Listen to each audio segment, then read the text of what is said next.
오늘은 새생명 새생활 6과 영적인 문제를 바로 알자라는 제목으로 같이 말씀 확인하도록 하겠습니다. 실제로 이제 새가족이 응답을 받고 인도를 받고 있는데 다시 원상태로 돌아가는 경우가 많고요. 그리고 자꾸 왜 잘 아는데도 잘 안 되지? 복음을 알았는데도 왜 이렇게 쉽지가 않지? 그렇게 질문 그리고 마음속에 이렇게 의문이 들 수가 있습니다. 그래서 그 부분에 대해서 실제적인 답을 빨리 얻도록 만들어 줘야 됩니다. 구원의 길에 대해서 확실하게 말을 1과 2가 이렇게 확인을 해줬다면 도대체 이 구원이 어떤 것인지 확인시켜 줘야 됩니다. 구원 어떻게 받았는지, 구원의 증거가 뭔지, 3과 4가요. 그리고 5과 6과 7과는 실제로 고통의 문제 있는데 이 고통의 문제를 어떻게 해결해야 될 것인지. 그래서 저번 주에는 고통을 어떻게 해결해야 되는가. 그리스도가 주인 되셔야 된다. 예전 거 다 해결됐으니까 그리스도께서 십자가에서 끝내셨으니까 거기에 속을 게 아니고 실제로 그리스도께서 주인 되셨다. 그래도 우리의 모든 문제 끝났으니까. 그런데 이 문제를 가지고 실제로 우리를 파고 들어오는 존재가 있습니다. 그 부분에 대해서 6강에서 다뤄줘야 됩니다. 이 사단에 대해서 다뤄주지 않으면 자꾸 사람 탓하게 돼 있고요. 그리고 환경 탓하게 돼 있습니다.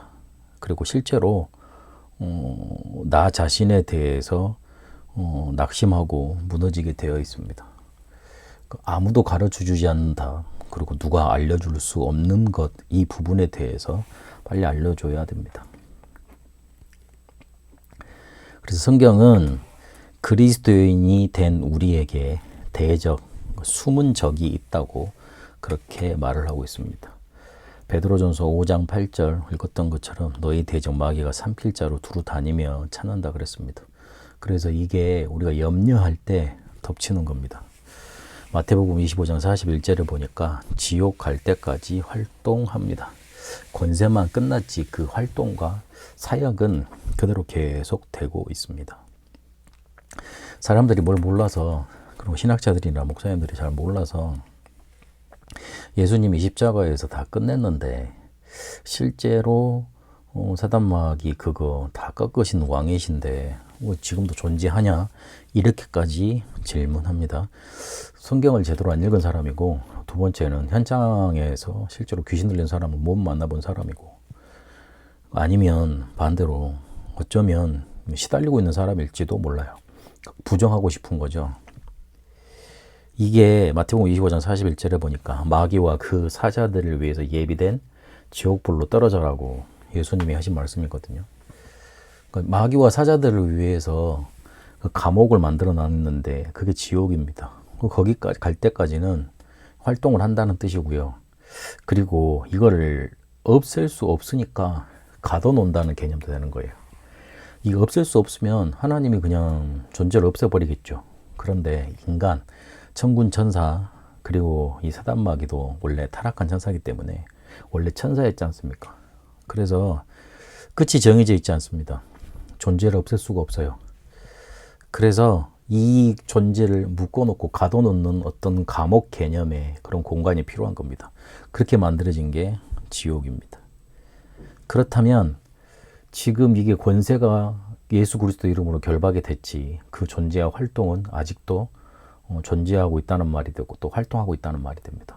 이게 눈에 보이지 않는 어마어마한 존재이기 때문에 셉니다. 그래서 그 부분 알려줘야 됩니다. 지금까지는 사단 마귀가 우리의 아버지였지만 그리스도 모셔들고 난 이후에 하나님 자녀 되고 난 다음에 우리의 대적이 됐다. 그래서 이 이름을 성경은 밝히고 있는데 사단 마귀라고 있고, 사단은 이렇게 대적한다는 뜻이 되고요. 마귀는 이간자라는 뜻이죠. 그 사단이란 뜻 이름에는 고발자, 고소자 이런 말들도 있습니다. 그러니까 하나님께 대해서 대적하고, 그리고 사람과 사람 사이, 하나님과 사람 사이를 이간질하는 마귀, 요 존재라고 말을 하고 있습니다. 이게 악령들과 귀신들을 부립니다. 악령들은 미혹의 영들이고요.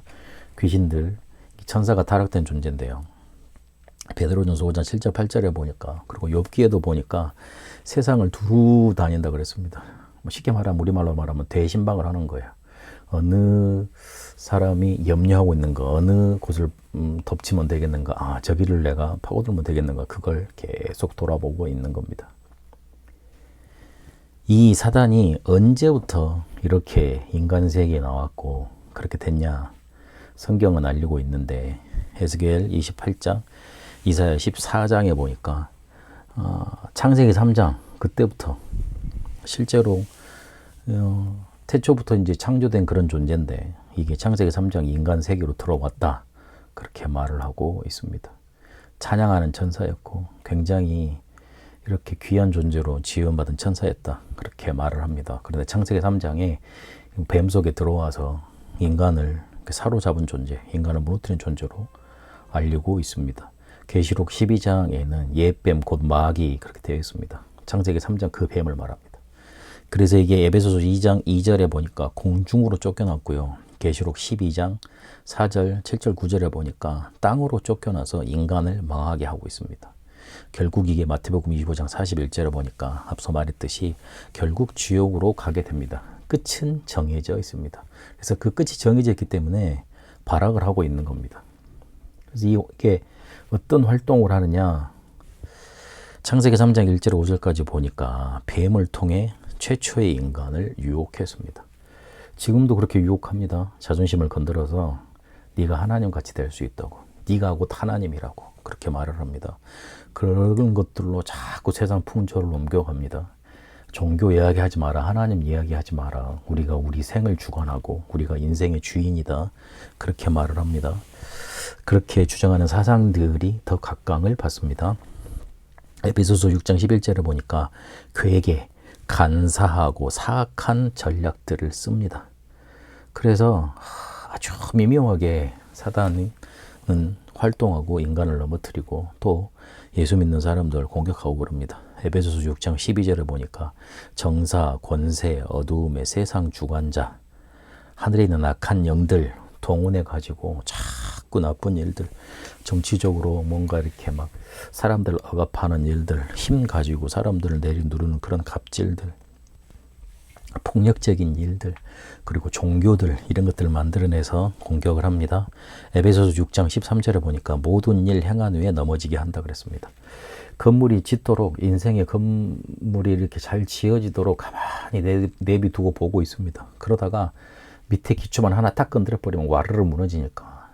그래서 세상 열심히 살다가 노년에 그렇게 안 좋게 끝나는 사람들이 무지기수고, 교회 40년, 50년 그래 다녔는데 끝에 말년이 그렇게 아름답지 못한 교육자들, 그리고 중직자들 넘쳐나는 겁니다. 언제 어떻게 넘어뜨리면은 자기가 쌓아 올렸던 그런 업적들, 그런 건물들, 인생 완전히 없애요, 와르르 무너지게 할 수 있다는 거 사단은 잘 알고 있습니다. 그래서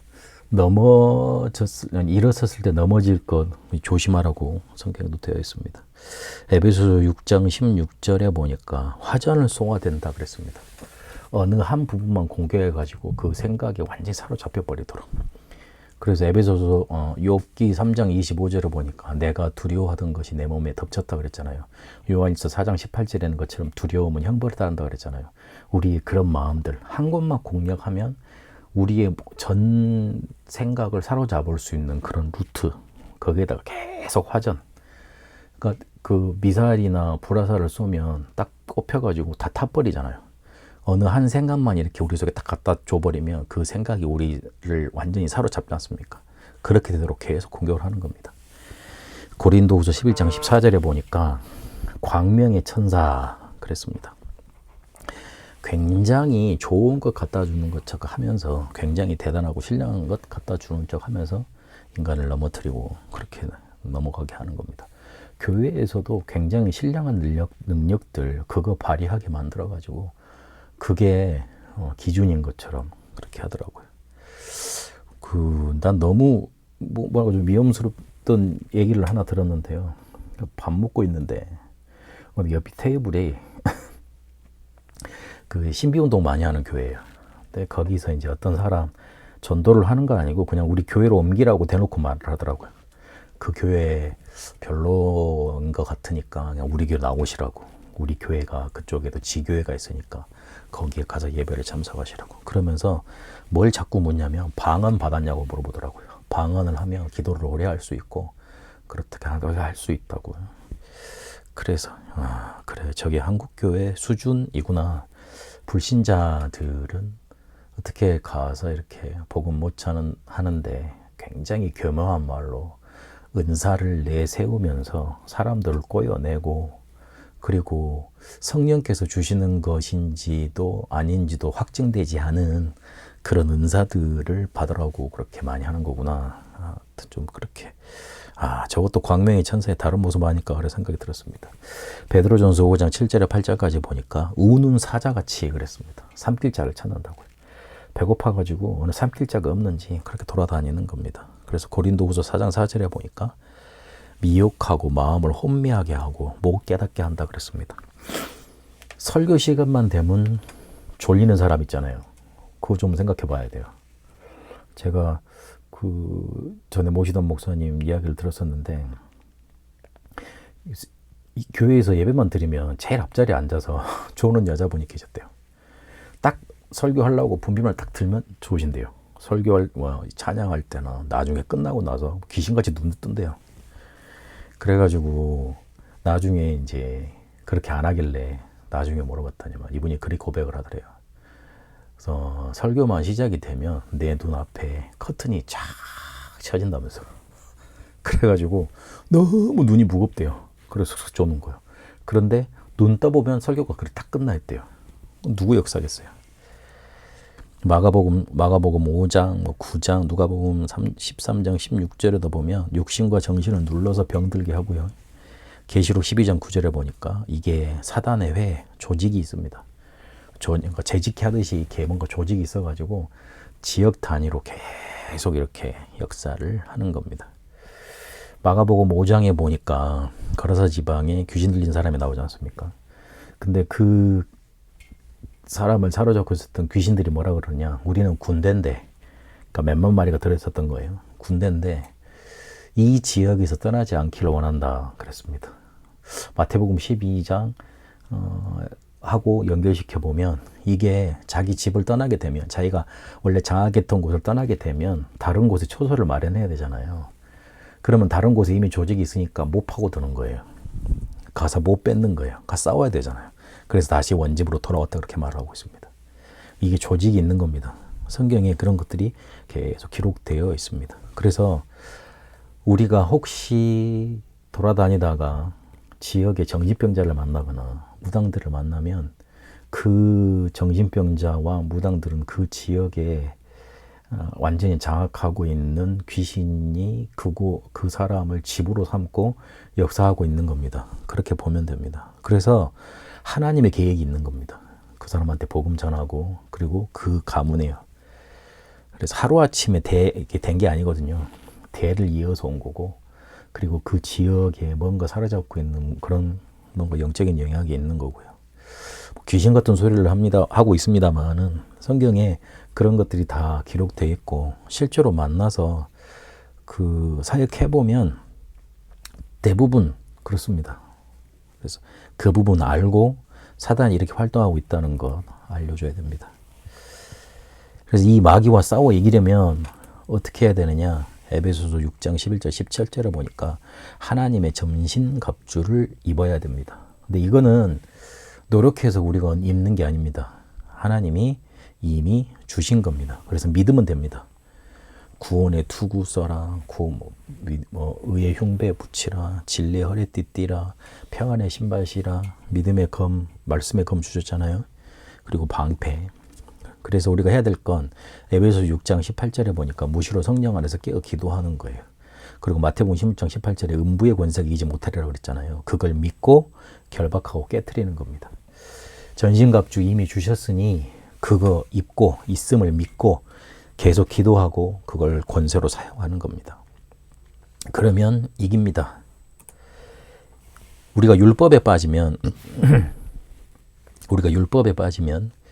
영원한 죽음을 초래합니다. 반대로 복음을 갖고 있으면 사단은 우리에게 방종을 선물합니다. 이게 교회사에 계속 반복되는 싸움이었습니다. 그래서 그 중세시대에 죄를 안 짓는다고요. 장대를 몇십 미터 위에 세워가지고 거기 위에 이렇게 집을 짓고 거기에서 평생 안 내려왔던 그런 수도사도 있었습니다. 세상에서 살지 않으면 깨끗해질 수 있다고. 세상에서 같이 살면 더러워지니까. 그래서 깨끗해지려고 높이 장대를 만들어 놓고 그 위에다가 망대에 집을 지어 놓고 거기서 살았던 겁니다. 그런다 하고 죄가 없어집니까? 그렇지 않죠. 그게 신앙생활 잘하는 표준이 되어버렸다니까요. 그 당시에는. 그런데 어마어마한 저주 재앙을 막지를 못했습니다. 중세시대에. 이 복음이 어마어마하게 선포가 되고 좋았는데 이 복음 누리다 보니까 방종하는 그런 세력들이 많아져가지고 뭐 율법을 파괴한다, 율법을 안 지켜도 된다 이렇게 사람들이 비난할 정도로 그런 일들이 또한 일어났습니다. 이게 돌아가면서 계속 교회사의 싸움이었습니다. 지금도 이 싸움 아닙니까? 복음 조금 누리다 보니까 방종으로 흘러가고 또 그리고 그걸 보고 이렇게 율법 지켜야 된다고 그러면 우리가 세상을 살릴 수 없다고 그렇게 율법을 강조하고 사실 이 두 가지를 사단이 활용하는 겁니다. 그래서 이 두 가지를 가지고 우리를 공격하고 무너뜨리는 사단과 싸워야 됩니다. 싸우기만 하면 승리합니다. 그리고 우리가 전도하러 갔을 때 사람들이 무서워하는 게 뭐냐면 제사 안 드리는 거. 이거 내가 섬기고 있었는데 이거 치우면 혹시나 또 벌 받는 거 아니냐. 분명히 불신자들은 마음으로나 사상으로나 아니면 형상으로나 뭐 섬기는 게 있습니다. 달아놓는 거다니까요. 그 집에 가보면 이렇게 물고기 그 장식 같은 거 있잖아요. 그 사람들 그 이렇게 그 집 들어가면 굴비 해놓지 않습니까? 그거 조금 뭔가 이렇게 순화된 버전이라니까요. 그 캐릭터가 아니고 혹시나 그게 이렇게 실로 묶어놔가지고 물고기 이렇게 무슨 형상 이렇게 인형 같은 거 걸어놓으면 그게 이렇게 북어 매다 놓은 것처럼 부적이 될까봐 걸어놓는 겁니다. 우리가 실제로 귀신 제사 드린다면 이게 그 가족 그 저기 부모가 오는 게 아니고 그리고 실제로 귀신 오는 거지 않습니까? 이 귀신 오는 건 아니다 그랬는데 부모가 오는 게 아니라 그 부모를 괴롭혔던 귀신이 찾아오는 겁니다. 그래서 귀신 섬기는 겁니다. 그 부분에 대해서 확실히 말해줘야 됩니다. 벌벌 떨지 말고 귀신 오는 거니까 하나님 자녀 돼서 꺾어야 된다, 싸워야 된다. 그렇게 말을 해줘야 됩니다. 특히 마태복음 12장 28절 30절을 보니까 이게 장악하고 있다고 그랬습니다. 사람, 집 장악하고 있다고 그랬습니다. 그래서 이 꺾어내지 않으면 싸우지 않으면 쫓아내지 않으면 이거 다시 우리가 힘세 그 보좌의 능력 누리지 못하고 망대에 이렇게 누리지 못하면 이 꺾을 수 없는 겁니다. 그래서 이 사실을 모르면 이미 사단의 망대가 불신자를 사로잡고 있다는 거 모르면 불신자도 못 살려내고요. 그리고 예수 꼭 믿어야 될 이유도 사라지는 겁니다. 이거 우리가 해결할 수 없잖아요. 그래서 우리에게 그리스도를 보내신 겁니다. 영적인 문제가 있다는 것 바로 알고 그리고 성경적으로 그리고 아주 과학적으로 사실적으로 말해줘서 승리하도록 만들어줘야 됩니다. 그리스도 바로 알았다는 것, 복음 가졌다는 것, 이미 승리했다는 것. 그래서 이 존재가 있음을 알고 싸우면 된다는 것. 그 부분 강조해 줘야 됩니다. 말씀 듣는 모든 분들에게 이 흑암 권세와 이 사단과 싸워 승리하는 응답을 미리 주셨음 알고 그리고 기도로 이 권세 누리게 되시는 축복 있게 되시길 바랍니다. 살아계신 하나님 감사합니다. 우리에게 있는 대적 이 사단마귀와 싸워 승리하는 응답을 이미 주신 줄 믿습니다. 기도로 이 사실을 누리게 하옵시고 현실에서 이 사실을 리듬으로 누리게 하옵시고 우리 주위에 있는 이 불신자들에게 여기에 시달리고 있는 사람들에게 참 해방의 복음, 참 권세의 복음 증거되도록 축복하옵소서. 이제는 우리 주 예수 그리스도의 은혜와 하나님의 살아계심과 성령님의 역사 인도하심이 영적인 싸움에 승리할 축복 이미 얻었고 누릴 우리 다 함께 모든 성도들 위해, 특히 우리 렘넌트들 위해, 그리고 베트남에 이제와 영원토록 항상 함께 계실지어다. 아멘.